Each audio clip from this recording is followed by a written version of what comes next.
नोकरीसाठी फिरतो आहे, त्याच्या पोटापाण्याचा प्रश्न आहे। या राज्यामध्ये शेतकरी मरतो आहे, मरणारा सुद्धा शेतकरी, मृत्यूला कवटाळणारा शेतकरी हा ओबीसी आहे। सर्वाधिक शेतकऱ्यांच्या आत्महत्या मराठवाडा विदर्भात झाल्या अध्यक्ष महोदय, आणि 2 दिवस अनेकांच्या स्पर्धा लागल्या आहेत। तुम्हाला मिळालं पाहिजेत, आम्हाला मिळालं पाहिजेत, तुमचं वाचलं पाहिजेत, आमचं वाचलं पाहिजेत। पोरं उपोषणाला बसतायत। माझ्या चंद्रपूर जिल्ह्यामध्ये बिशी नावाचं गाव आहे। ओबीसीचा आरक्षण, हक्काचं आरक्षण वाचावं म्हणून, ते टिकावं, त्याला धक्का लागू नये म्हणून 7 दिवस झालेत ती पोरं तिकडे उपोषणाला बसलीत। काल त्यांना जबरदस्तीनं हॉस्पिटलमध्ये भरती करावं लागलं। धनगरांची मुलं आणि तरुण त्यांच्या संरक्षणासाठी हक्काचं आरक्षण मिळावं म्हणून ते उपोषणाला बसतायत। या राज्यामध्ये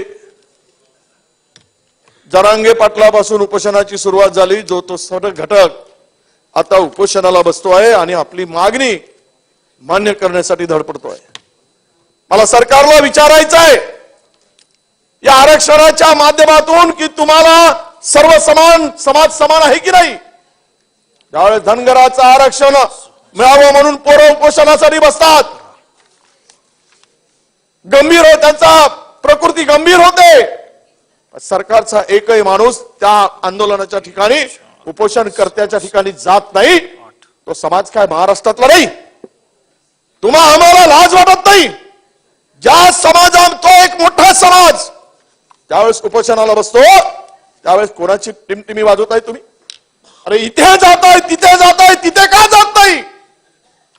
धनगराचा आपण बारामती बसून पाहिलं, मी त्या उपोषण मंडपात गेलो होतो। अनेक ठिकाणी ते मुलं बसलेत, ओबीसीचे मुलं गडचिरोली, चंद्रपूर जिल्ह्यात चंद्रपूरच्या मुख्यालय बसलेत। 11व्या दिवशी तिकडे एक उपमुख्यमंत्री गेले, त्यावेळेस मी जाऊन आलो आणि त्यांना आम्ही सांगितलं की तुम्हाला न्याय मिळाल्याशिवाय, किंवा आम्ही त्यांना चर्चा करून आलो। त्यावेळेस तेथील पालकमंत्री मी गेल्यानंतर गेले 11व्या दिवशी। प्रकृती अत्यंत गंभीर झाली होती, कुठलाही ठोस आश्वासन त्या ठिकाणी दिलं गेलं नाही। एवढंच म्हणायला गेलं की ओबीसीच्या आरक्षणाला धक्का लागणार नाही, एवढंच सांगायला जायसाठी 11 दिवस ओबीसीच्या मुलांना वाट बघावी लागली। हे ओबीसीचं दुर्दैव समजायचं की सुदैव? एकीकडे कोणी म्हणतंय की आमचा डीएनए ओबीसी असेल, तर मग तुम्हाला त्या मुलांच्यासाठी वेळ मिळत कसा नाही, हा माझा अध्यक्ष महोदय प्रश्न आहे। मूलभूत प्रश्न तर आहेच। कालची भाषणं पाहिली आपण या सभागृहामध्ये, अध्यक्ष महोदय सरकारमध्ये राहून सरकारचीच मागणी, सरकारचीच मंडळी म्हणतायत आम्हाला मिळालं पाहिजे, आम्हाला मिळालं, आमच्या समाजाला मिळालं पाहिजे। अरे कोणी थांबवलं तुम्हाला? तुमचे हात बांधलेत? तुमचे हातपाय बांधले का कोणी? तुमच्या तोंडाला पट्ट्या चिपकवल्या का कोणी? तुमच्या हाताला कोणी काही थांबवलं काय? का देत नाही तुम्ही? तारीख पे तारीख या राज्यामध्ये चाललाय। उपोषण बसले की तारीख द्यायची, तारखेवरून गोड, आणि त्या तारखेवर तारीख दिल्यामुळं हे राज्य अशांत झालं अध्यक्ष महोदय। समाजाविरुद्ध उभं झालाय, एकमेकाकडे शत्रू म्हणून या राज्यातील समाज बघतोय। पिढीजात अनेक वर्षापासून गुन्हा गोविंदानं या गावा महाराष्ट्रामध्ये राहणारा समाज एकमेकाच्या सुख दुःखाचा साथीदार, एकमेकाचा वैरी होऊन बसलाय। एकमेकाला खांद्यावर घेणारा माणूस एकमेकाला आता अंत्यविधीच्या खांद्यावर घ्यायसाठी तयार झाला। हे कुणामुळे झालं? कशामुळे झालं? कोणी भडकावलं? सरकार म्हणून जबाबदारी नाही तुमची? राज्य अशांत करत असताना कोणी असू दे, माईचा लाल किती मोठा असू दे, राज्याला जर अशांत करत असतील तर त्याच्यावर कारवाई करायचं धाडस तुमचं नव्हतं काय? का केला नाही तुम्ही? उलट आगीमध्ये तेल लावायचं काम टाकलं, आगीमध्ये तेल टाकायचं काम तुम्ही केलंय. सरकार म्हणून करायला हवं होता, पण भडकवण्याचं काम झालं. कोणाला कोणाचा पाठिंबा म्हणून सांगायचा, कोण कोणाच्या पाठीमागे आहे म्हणून सांगायचा. घटना दुरुस्तीचा विषय आला. अध्यक्ष महोदय, एक कारण इथे बाबांनी पृथ्वीराज चव्हाण साहेबांनी भाषण केलं, त्याचा विषय इथे झाला. जरा गांभीर्यानं ऐका. निवळ पवार तुमच्या विरुद्ध बोलत नाही. मला विरोधी पक्ष नेते मी ऐकतोय. नाही, बसून बोलू नका म्हणून सांगा. मी नाही तर कोणाचं भाषण होऊ देत नाही. माझा एवढा आवाज आहे. विरोधी पक्ष नेते वडेट्टीवार मी ऐकतोय. मी बोलतोय महाराष्ट्र शांत, महाराष्ट्राला शांत करण्यासाठी बोलतोय, दात काढण्यासाठी नाही. इथे काही गंमत झाली नाही. दोन समाज एकमेकाचे वैरी झाले आणि दात काढत बसतो, आम्ही हसत बसतो. लाज वाटत नाही आम्हाला. अध्यक्ष महोदय, इथे विषय काय आहे? था कोणी कोणाला द्यायचं, कोणी कोणाचं संरक्षण करायचं. काय झालं मागासवर्गीय आयोगाच्या संदर्भात? आज जबाबदारीने सांगतोय, या मागासवर्गीय आयोगाच्या अध्यक्षांनी राजीनामा का दिला? सन्माननीय मंत्री महोदय आपल्याला सांगतो, निरगुळेंनी या राज्यातल्या एका मंत्र्यांनी त्यांना बोलवून सांगितलं, घरी बोलवून हार दिला, शाल दिला, शाल पांघरली आणि सांगितलं माझ्या समाजाला ओबीसी मध्ये घ्या. त्यांनी सांगितलं राज्य सरकारकडून पत्र आलं तर आम्ही सर्वे करतो आणि मग आपला समाज ओबीसी मध्ये घालतो. विदर्भातला मंत्री आहे अध्यक्ष महोदय, त्या मंत्र्यांनी बोलून अपमान केला त्या अध्यक्षाचा, मागासवर्गीय आयोगाच्या अध्यक्षाचा अपमान केला. ते हारे ठेवून दिलं, फुले ठेवून मागासवर्गीयाच्या अध्यक्षांनी माजी न्यायमूर्ती निरगुळेंनी राजीनामा दिला. अध्यक्ष महोदय, काय चाललंय राज्यामध्ये? राजीनामा फेकला.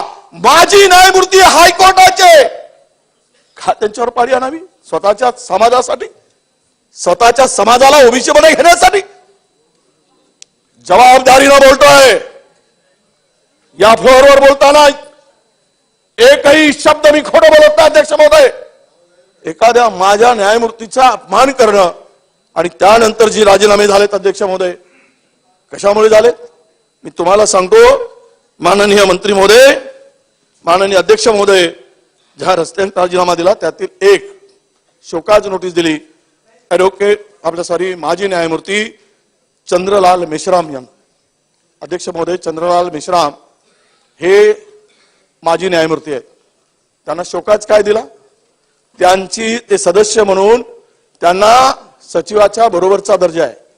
एका उपसचिवांनी शोकाज दिला मंत्रालयातील आणि त्यांनी काय म्हटलं, तुमची अनुपस्थिती आहे, तुम्ही उपस्थित राहत नाही म्हणून तुम्हाला का काढण्यात येऊ नये. मी तुम्हाला सांगतो, इथे पाहिजे असेल तर या आयोगाच्या एकूण 40 बैठका झाल्या. 40 बैठकीमध्ये चंद्रलाल मेश्राम फक्त 3 वेळा गैरहजर होते, फक्त 3 वेळा. आणि त्यांना सांगितलं तुम्ही रेग्युलर गैरहजर राहत आहे म्हणून तुम्हाला आम्ही शोकास देतोय, त्याचं उत्तर द्या. तुम्ही पगार घेताय, आयोगाचा सदस्य पगार घेतो, पगारी नोकर आहे. कोण आहे अधिकारी? नालायक प्रवृत्तीचा अधिकारी. कोणाच्या इशाऱ्यावर हे काम करतोय? मी रेकॉर्डवर पहा, माझ्याकडे पुरावा देतो. मी त्याला काढून टाकण्यासाठी नोटीस दिली. तो म्हणला मी पगार घेत नाही, तरी मी गैरहजर राहत नाही, मी मानधनावर काम करतो समाजासाठी. आणि तुम्हाला सांगतो अध्यक्ष महोदय, माजी न्यायमूर्ती म्हणून प्रामाणिक सेवा केली त्यांनी, इमानदारीची सेवा होती. त्यांनी उत्तर दिलं, त्याचं उत्तर जर इथे रेकॉर्डवर आणलं अध्यक्ष महोदय, माननीय ते मंत्री त्या मला वाटतं की त्यांच्याकडे आहे.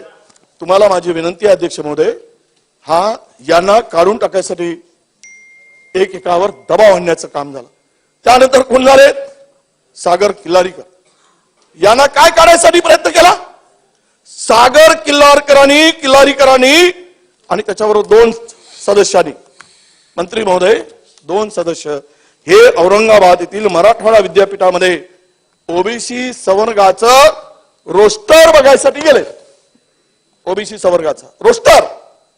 आणि तिथे त्या ठिकाणी अध्यक्ष महोदय रोस्टर तपासत असताना किल्लारीकर, प्राध्यापक गोविंद काळे आणि श्रीमती लखाडे मॅडम यांना समितीने पाठवलं आणि त्या विद्यापीठाचे उपकुलगुरू त्या ठिकाणी उपस्थित नव्हते. 1.5 वर्षापूर्वीची घटना आहे. संभाजीनगर शहरातली घटना, मराठवाडा विद्यापीठातली घटना आहे. तिथे उपस्थित नव्हते. जर या आयोगाला स्वायत्तता आहे तर तो अधिकारी नोटीस देऊन पत्र देऊन जर गैरहजर असेल तर त्याला जाब विचारला तो गुन्हा होतो काय? गुन्हा होतो. मग काढायचंच होतं तर मग या तिघांनाही काढायला पाहिजे.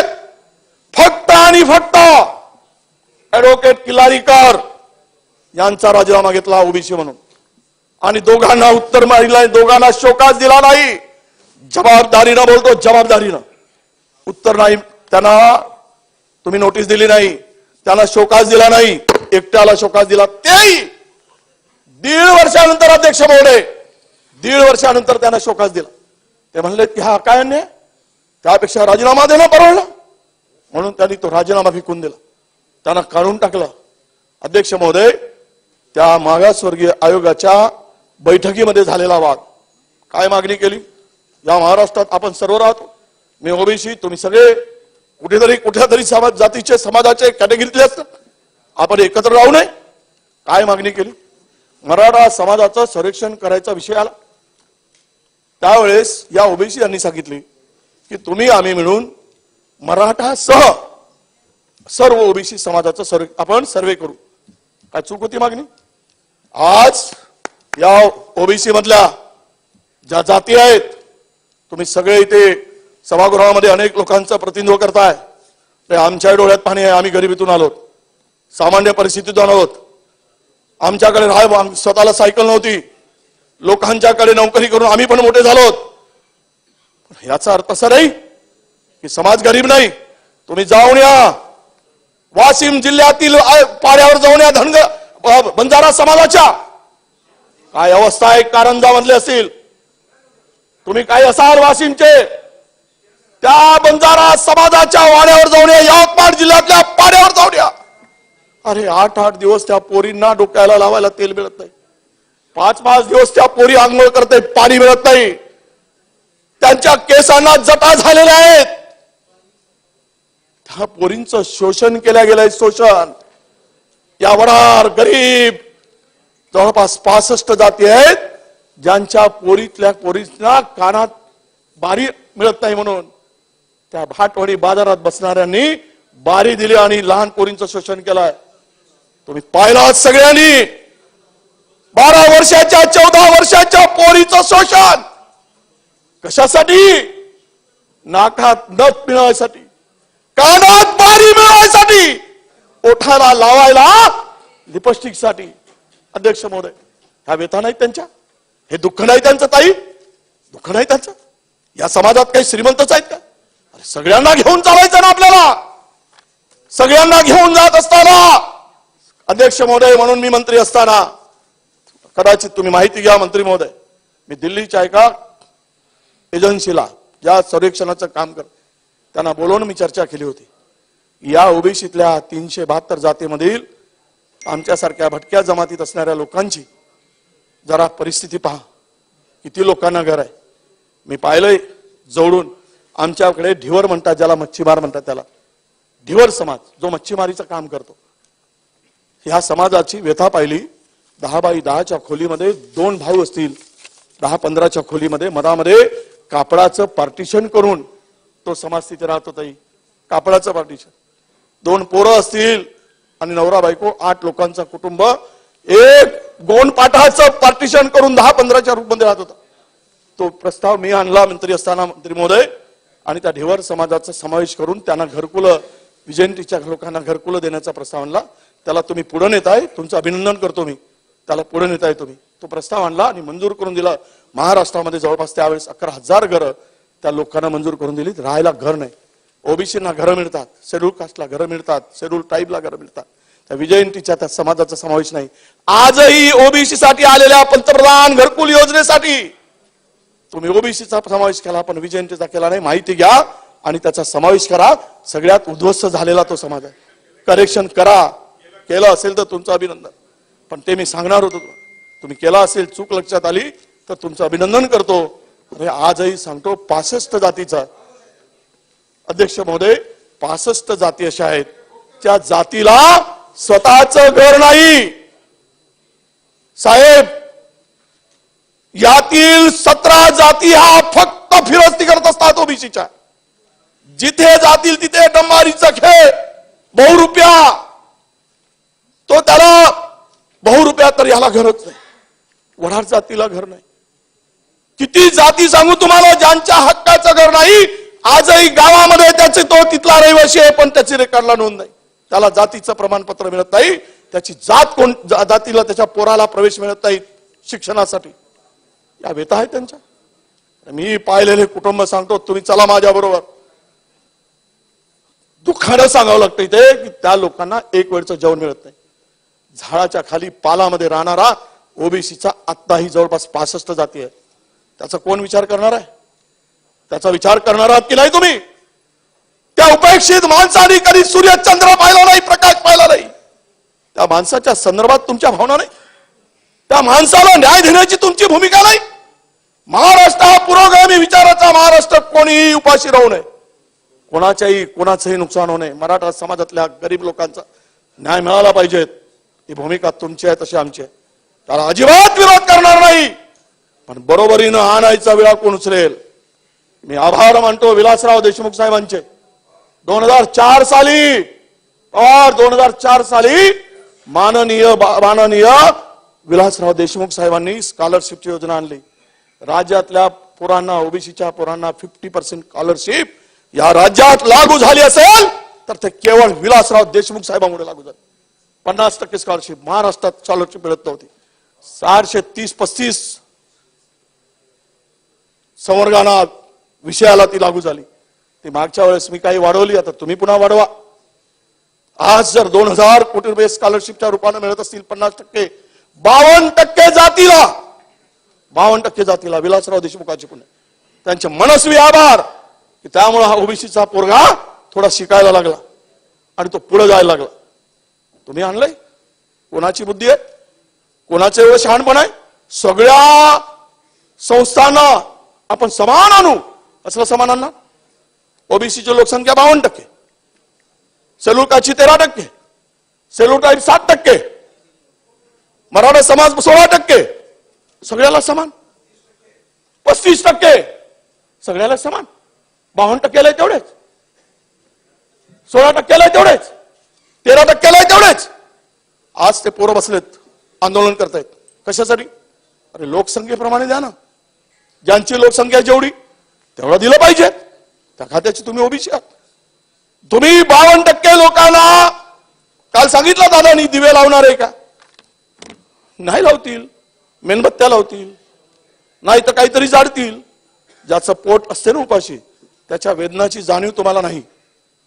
ज्याच्या तोंडात घास नाही त्याच्या वेदनाची जाणीव नाही तुम्हाला. ज्याचं पोट भरलं असते त्याला दुसऱ्याचं दुःख कळत नाही. अरे तुम्ही त्या दुसऱ्याचं दुःख कळायला जावे जाशा वंशी तेव्हाकडे. त्या वंशात गेला तर तुम्हाला कळेल. त्या वंशात तुम्ही गेला नाहीत म्हणून त्याला तुम्ही हिनवताय. PhD झालेला काय करेल, या केला काय करेल, काय दिवे लावेल. नको लावू देत दिवे. हिनवता कशाला? तुम्ही काय दिवे डिग्री घेऊन दिवे लावलेत काय? आणि कोणाच्या बाजूला बसून कोण काय करता आणि कोण काय बोलला. बोलायला गेलो विषय मोठा होईल. मला राजकारण बोलायचं नाही. पण त्या ओबीसीच्या पोराला तुम्ही तेवढंच. आम्ही सांगितलं काल बोलतोय तिथे भुजबळ साहेब. काय भुजबळ साहेबांना थोडी समजायला पाहिजे. तिकडे बसून जरा न्याय निवाडा करायचा, तिकडे मिळून घ्यायचे कॅबिनेटमध्ये. महाराष्ट्रापुढे सांगायचं छाती पडून आता ते काढायचंच राहिलं आतमध्ये. फाळल्याबरोबर काय निघते काही दिवसांनी समजेल.